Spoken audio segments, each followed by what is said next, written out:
Nah, apa saja syarat-syarat agar sebuah karya cipta, baik di bidang seni, bidang sastra, ataupun ilmu pengetahuan, bisa mendapatkan perlindungan hak cipta? Syaratnya sangat sederhana. Yang pertama, original, asli, bukan karya orang lain. Yang kedua, dituangkan dalam bentuk yang nyata. Yang ketiga, diumumkan. Ini saya yakin sudah dibahas di mata kuliah HKI.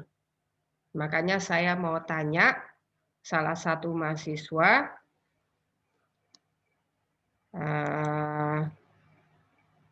Farel, are you there? Ya, Bu. Oke. Apa yang dimaksud dengan dituangkan ke dalam bentuk yang nyata? Dimaksud tuangkan dalam bentuk yang nyata.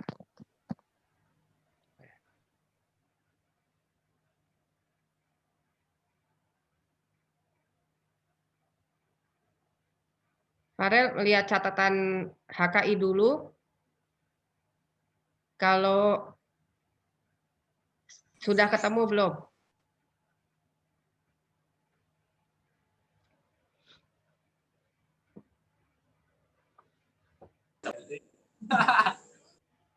Yang lain di mute dulu.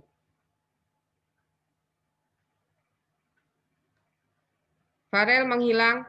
Di mana Farel? Where are you? Ya, Bu, ya, Bu. Aduh. Apa maksudnya? Dituangkan ke dalam bentuk yang nyata. Kalau Farel tidak bisa jawab, silahkan call a friend. Tunjuk temannya salah satu untuk menjawab.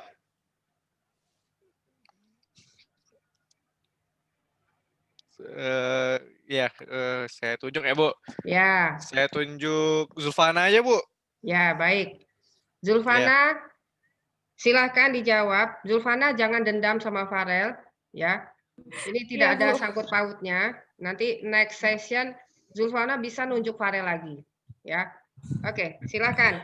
Apa yang dimaksud dengan dituangkan ke dalam bentuk yang nyata?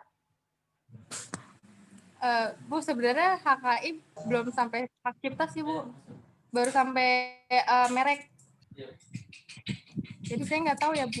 Oh, pembahasannya baru merek. Baru sampai merek, belum sampai hak cipta minggu depan, Bu. Jadi belum dapet ininya, materinya. Sudah bahas apa aja di HKI? Baru sampai tentang merek, Bu. Paten sudah? Paten. Terus lu kemana lu?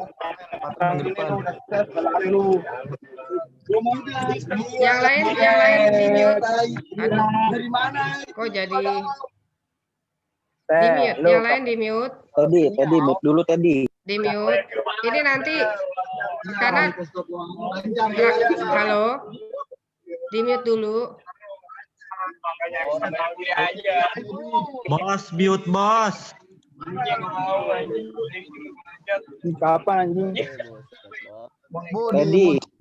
dari Ibu aja bisa, Bu? Bisa, cuma nanti jawabnya gimana tuh? Mana itu? Oke, berarti saya tanya. Oh ya, belum dapat materinya ya. Oke deh. Original itu asli, bukan merupakan karya dari orang lain. Yang kedua, dituangkan dalam bentuk yang nyata. Dituangkan dalam bentuk yang nyata, ini artinya hak cipta itu tidak melindungi ide. Saya kasih contoh aja. Contoh saya, tadi ada yang live ini, sebentar. Contoh misalnya, saya sedang berdiskusi dengan Pak Michael. Pak Michael, saya mau membuat buku tentang apa ya? Tentang kekuatan merek kekuatan merek dalam meningkatkan omzet bagi UMKM. Pak Michael, wah bagus tuh Bu bukunya Bu. Ibu rencana mau berapa bab? Saya terangkan semua. Bahkan saya jelaskan itu bab 1 tentang apa, 2 tentang apa semua. Nah, 2 bulan kemudian saya jalan-jalan ke toko buku. Saya menemukan buku dengan judul Kekuatan Merek dalam meningkatkan omzet UMKM. Penulisnya Pak Michael. Isi bukunya persis sama seperti yang saya ungkapkan 2 bulan yang lalu pada Pak Michael. Maka walaupun ide itu dari saya, dan ide itu orisinal ya dari saya, buku itu belum pernah ditulis oleh siapapun sebelumnya. Tetapi saya tidak bisa mengajukan gugatan ganti rugi pada Pak Michael. Kenapa? Karena ide saya belum dituangkan ke dalam bentuk yang nyata.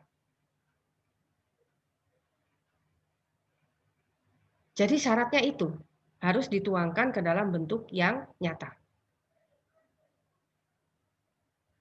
Ini kalau untuk sebuah buku ya, tapi kalau untuk sebuah rancangan, contoh misalnya Pak Ridwan Kamil kan seorang arsitek. Sering sekali beliau membuat blueprint, membuat rancangan masjid gitu ya untuk kota-kota besar di Indonesia yang sesama pemimpin daerahnya minta beliau rancang gitu ya. Nah, apakah harus dituangkan ke dalam bentuk yang nyata dulu? Artinya blueprint dari Pak Ridwan Kamil itu harus dituangkan dulu, harus diwujudkan dalam bentuk gedung. Tidak. Karena blueprint itu sendiri adalah bentuk yang nyata. Pak Ridwan Kamil punya ide dari olah pikirnya, dari intelektualitasnya, yang cocok kalau untuk rancangan masjid di Sumatera Barat, gitu ya. Khasnya mirip rumah gadang misalnya. Itu idenya. Nah, Pak Ridwan Kamil menuangkan ide itu dalam sebuah rancangan. Nah, itu sudah bentuk yang nyata. Maka rancangan berupa masjid itu sudah dilindungi oleh hak cipta.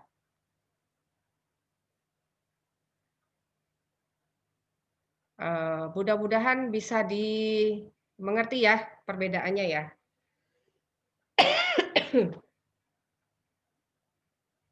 Nah, kalau mau bertanya silakan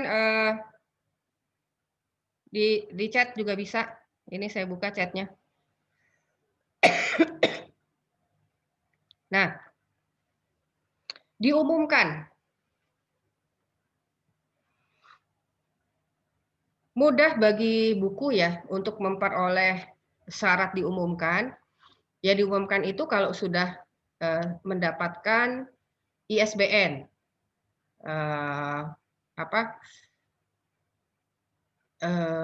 sertifikasi buku nasional, gitu ya.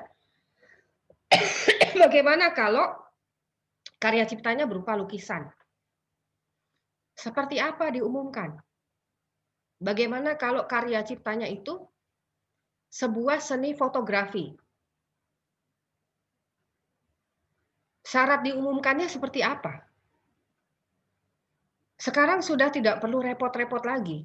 Kalau dulu seorang pelukis memenuhi unsur diumumkan, itu harus mengadakan sebuah galeri, ya, mempertunjukkan lukisan-lukisannya. Demikian juga seorang fotografer, sekarang itu tidak perlu lagi karena sudah ada media sosial. Cukup umumkan karya seni tersebut di media sosial, maka itu sudah memenuhi unsur diumumkan. Nah, hak cipta ini berbeda dengan hak kekayaan intelektual yang lain. Kalau hak kekayaan intelektual yang lain mendapatkan perlindungan hukum harus didaftarkan, kalau untuk hak cipta dia otomatis sudah mendapatkan perlindungan hukum seketika ketika karya tersebut memenuhi 3 syarat tadi. Original, dituangkan dalam bentuk yang nyata, diumumkan. Lalu apakah perlu didaftarkan hak cipta? Di Undang-Undang Hak Cipta tidak ada. Seorang pencipta itu baru mendapatkan perlindungan hukum hak cipta kalau sudah didaftarkan. Karena memang dari TRIPS begitu. Kesepakatan negara-negara, ya hak cipta itu mendapatkan perlindungan hukum seketika ketika dia sudah memenuhi 3 syarat tadi. Tetapi Dirjen Hak Kekayaan Intelektual Kementerian Hukum Indonesia, Kementerian Hukum dan HAM Indonesia sangat menyarankan karya cipta itu didaftarkan hak ciptanya, meskipun bukan kewajiban. Untuk apa? Sebagai alat bukti. Kalau nanti ada pihak lain yang meniru karya cipta tersebut, tanpa izin ya tentu saja dari pencipta, dan kemudian memperbanyak ciptaan itu. Dan mengambil keuntungan materi dari hasil perbanyakan karya cipta itu. Jadi fungsi pendaftaran hak cipta ke Dirjen Hukum dan HAM, Direktorat Jenderal Hak Cipta, itu untuk memperkuat pada saat pembuktian. Begitu. Lagi pula murah mendaftarkan hak cipta. Ya, terakhir saya dengar infonya itu 750.000. Ya kan murah, gitu ya. Dibandingkan dengan perlindungan hukumnya. Perlindungan hukum hak cipta itu seumur hidup pencipta. Ditambah 70 tahun setelah pencipta meninggal dunia. Jadi seumur hidup dilindungi. Setelah meninggal itu 70 tahun. Maka hak cipta itu bisa diwariskan. Bahkan sampai ke cucu ya, gitu kan? Bisa mendapatkan keuntungan materi dari kakeknya. Kakeknya udah meninggal. Nah, maka berlomba-lombalah menulis buku, menciptakan sebuah karya seni, menciptakan karya dalam bidang ilmu pengetahuan. Kalau di negara-negara maju, prinsip the best legacy of you is your intellectual property rights. Warisan yang terbaik dari Anda adalah hak kekayaan intelektual. Jadi kalau mau ninggalin warisan, warisannya berupa HKI. Bagaimana dengan paten, merek, desain industri, rahasia dagang, indikasi geografis, dan desain tata letak sirkuit terpadu? Masing-masing punya perlindungan hukum yang berbeda jangka waktunya. Tapi jangka waktu perlindungan hukum yang paling lama di antara semua HKI adalah hak cipta. Bayangkan seumur hidup. Ya, maka ayo generasi muda, kaum milenial, berlomba-lombalah membuat sebuah karya cipta. Menulis, membuat karya seni, apapun itu, seni fotografi, seni lukis, seni pantomim, seni tari. Itu ya. Nah, itu hak cipta. Memang tidak cukup ya membahas hak cipta ini kalau di negara maju itu pembahasan hak kekayaan intelektual dibagi-bagi lagi. Hak cipta itu dipelajarinya 1 semester. Hak paten 1 semester. Gitu ya. Jadi sudah ada mata kuliah HKI, nanti ada lagi mata kuliahnya. Hak cipta, hak paten gitu. Jadi berkesinambungan gitu ya. Ya mudah-mudahan satu saat nanti dalam kurikulum pendidikan Indonesia juga mata kuliah hak kekayaan intelektual tidak hanya dipelajari di fakultas hukum, tapi juga dipelajari di fakultas lain. Contoh misalnya fakultas teknik itu sangat perlu tuh. Kuliah tentang HKI. Kenapa? Karena dia menciptakan mesin gitu ya. Nah, ini kan perlu paten. Jangan sampai bikin mesin tapi tidak tahu bahwa ada perlindungan hukum untuk mesin, yaitu paten. Nah, ini kan fakultas kedokteran juga perlu ada mata kuliah hak kekayaan intelektual. Kenapa? Karena mereka seorang ilmuwan ya, menemukan obat, menciptakan obat, dan itu perlu paten.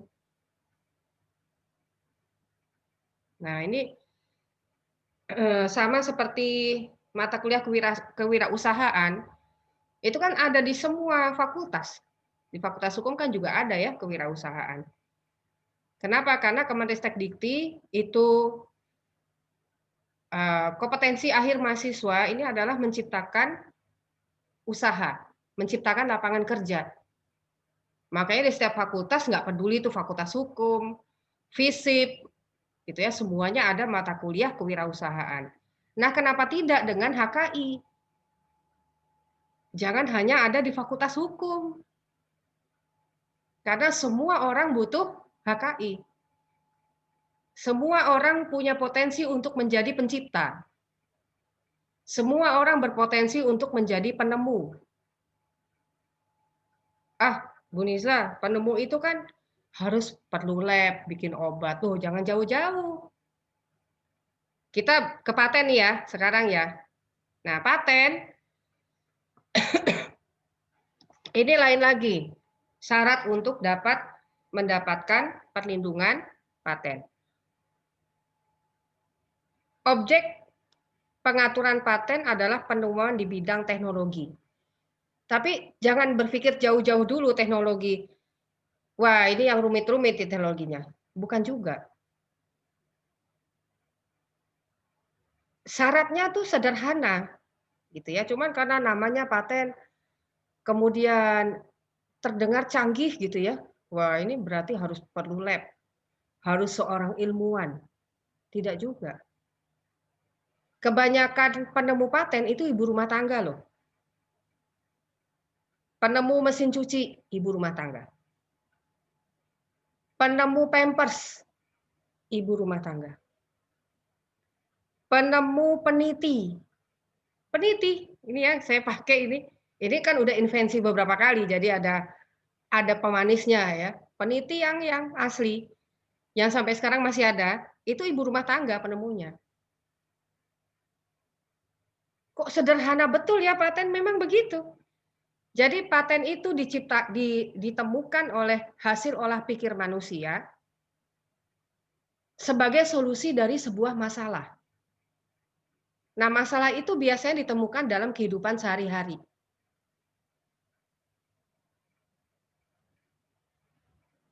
Penemu penyedot debu, vacuum cleaner, ibu rumah tangga. Jadi rupanya permasalahan kehidupan sehari-hari itu banyak dialami oleh ibu rumah tangga.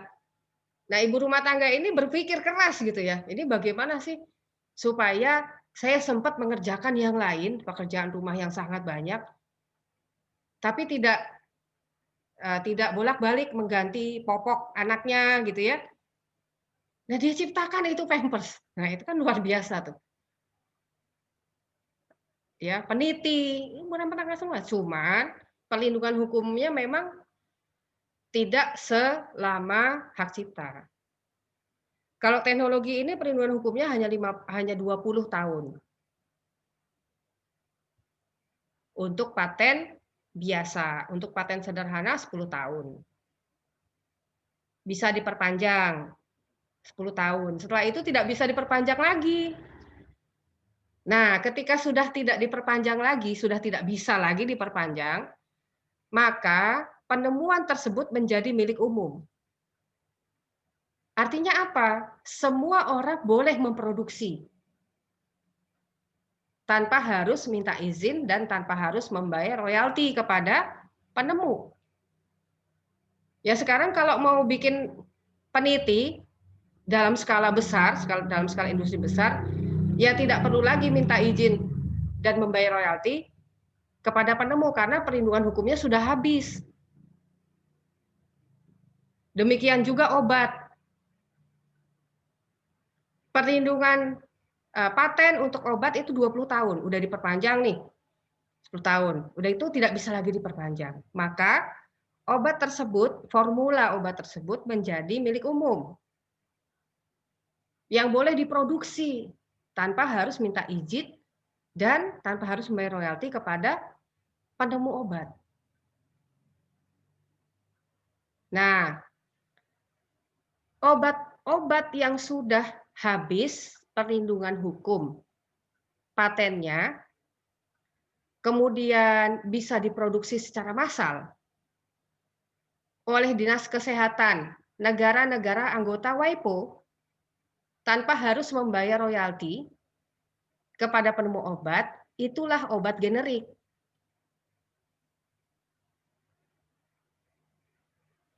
Nah, coba saya sekarang tanya.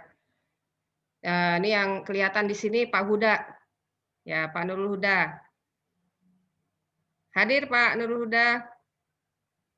Gimana ini cara di-unmute dulu ya? Sebentar. Ya, saya unmute semua ya.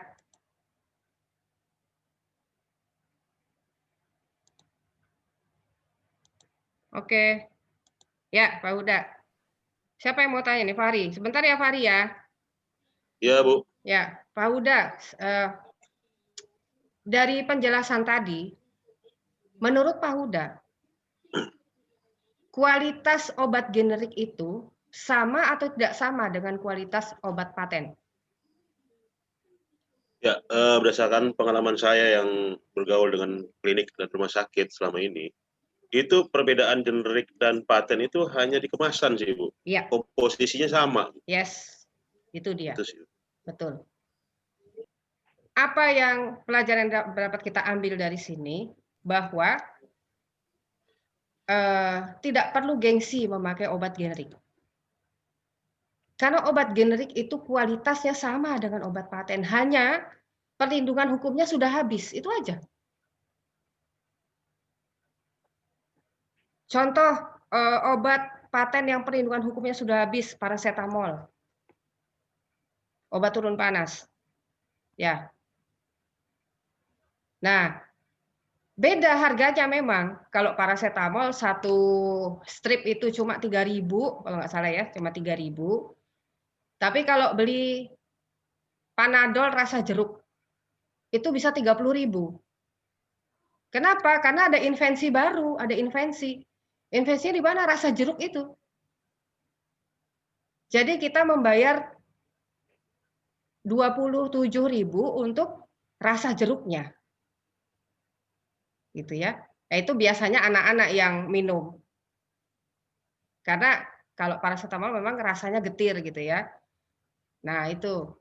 Ada lagi obat yang sudah, kalau di apotek-apotek tertentu itu ada daftarnya tuh. Obat turun panas, obat batuk, obat pilek. Ini yang paten, ini yang generik. Lengkap dengan harganya. Saya pernah ketemu itu apoteknya bagus, tapi udah nggak ada lagi. Gitu ya. Nah, itu luar biasa tuh apoteknya.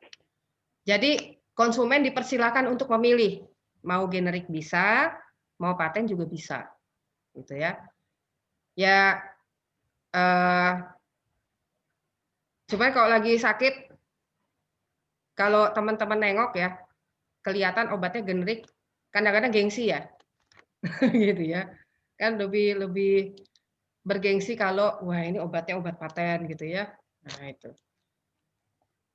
Malu kalau ketemu nanti bawa-bawa paracetamol ya, kelihatan obat generik gitu. Padahal nggak perlu juga karena yang kita pakai itu kan fungsinya. Fungsi obat tersebut, bukan gengsinya, gitu ya. Ya, Fahri silakan. Waduh, panjang banget nih. Ya, Fahri. saya mau bertanya tadi kan Ibu ngebahas hak cipta. Saya Ya. sempat punya masalah dengan hak cipta, Bu, dengan bidang sastra saya di suatu majalah sastra. Ya. Tulisan esai saya dan tulisan puisi saya itu ada yang menjiplak, Bu, di majalah itu, maupun secara judul beda tapi secara substansi puisi dan esai non ilmiahnya itu hampir sama, Bu. Itu bagaimana cara mengatasinya, Bu? Ya. Yang pertama tentu saja karena ini sengketa dalam hal hukum dagang ya, maka melakukan pendekatan secara kekeluargaan diutamakan. Toh kalaupun nanti pada akhirnya pencipta memutuskan untuk membawa hal tersebut ke pengadilan, pengadilan pun nanti akan mewajibkan mediasi dulu. Ya lebih baik mediasi aja dulu, gitu ya. Nanti kalau sudah tidak ada jalan keluar yang lain dan mau maju ke pengadilan, ketika ditanya oleh majelis hakim sudah mediasi belum, sudah, gitu kan. Cuman yang perlu diingat begini. Dalam mengajukan gugatan terkait hak kekayaan intelektual, itu harus ada kerugian material dari pencipta. Jadi pencipta secara ekonomi itu sudah dirugikan. Contoh misalnya, saya menulis sebuah buku. Buku tersebut kemudian dibajak. Buku saya yang asli misalnya 80.000, buku bajakan 70.000. Artinya apa? Saya menderita kerugian sebanyak 70.000 berarti ya? Oh enggak, sebanyak 80.000. Karena perbuatan si pembajak buku, artinya kan keuntungan ekonomi saya sudah hilang. Nah itu 80.000 dikali berapa buku bajakannya? Kali 100. Jadi 7 juta gitu kan. 7 juta apa berapa itu? 70 juta. Nah itulah yang saya gugat ke pengadilan. Jadi pengadilan baru mau menerima gugatan terkait dengan hak kekayaan intelektual kalau sudah ada kerugian material dari pemegang hak kekayaan intelektual. Kalau belum ada kerugian materialnya tidak bisa digugat. Gitu. Nah, itulah makanya kenapa saya katakan lagi untuk membahas hak cipta ini perlu 1 semester ya kalau di negara maju. Karena di dalam pembahasan hak cipta juga dibahas sampai seberapa jauh yang dinamakan menjiplak. Oh, 10 menit lagi. Ya, seberapa jauh yang dinamakan menjiplak. Contoh misalnya lagu Peter Pan. Dulu ya, dulu masih namanya si Peter Pan. Itu kan dijiplak lagunya sama penyanyi dari India. Ketika Peter Pan mau menyelesaikan baik-baik, itu maksudnya nggak usah sampai ke pengadilan, gitu ya. Si penyanyi India ini mengatakan saya tidak menjiplak apapun, gitu. Nah, ketika kuasa hukum Peter Pan sudah mau maju ke pengadilan, baru dia mengirimkan surat permintaan maaf dan mengakui bahwa dia sudah melakukan penjiplakan. Kenapa? Karena sudah ditentukan dalam hak cipta. Kalau lagu misalnya itu berapa not yang sama, itu berarti sudah menjiplak. Demikian juga buku. Lebih dari berapa paragraf dalam satu bab sama tanpa menyebutkan sumbernya, itu berarti sudah menjiplak. Nah, jadi ada contoh puisi tadi ya. Puisi itu kan ada beberapa bait. Misalnya puisinya ada 8 bait. Nah, hak cipta itu sudah menentukan 2 bait saja sama, itu sudah menjiplak. Jadi untuk setiap karya sastra, karya seni, itu ada prosentase memenuhi unsur penjiplak itu berapa banyak. Nah, itu masing-masing karya cipta beda-beda. Lagu kan pakai not, karya sastra tulisan, puisi tulisan gitu ya. Jadi beda-beda. Itu yang memang makanya belajarnya lama hak cipta itu. Ya wajar, pelindungan hukumnya paling lama, mempelajarinya memang juga lama, gitu ya. Nah, saya mau ada lagi. Bagaimana jika seorang pencipta lagu sekaligus penyanyinya? Sekarang marak sekali yang mana tanpa izin untuk mengcover lagu. Doel Sumbang. Oh, oke. Maka dilihat dulu apakah lagu tersebut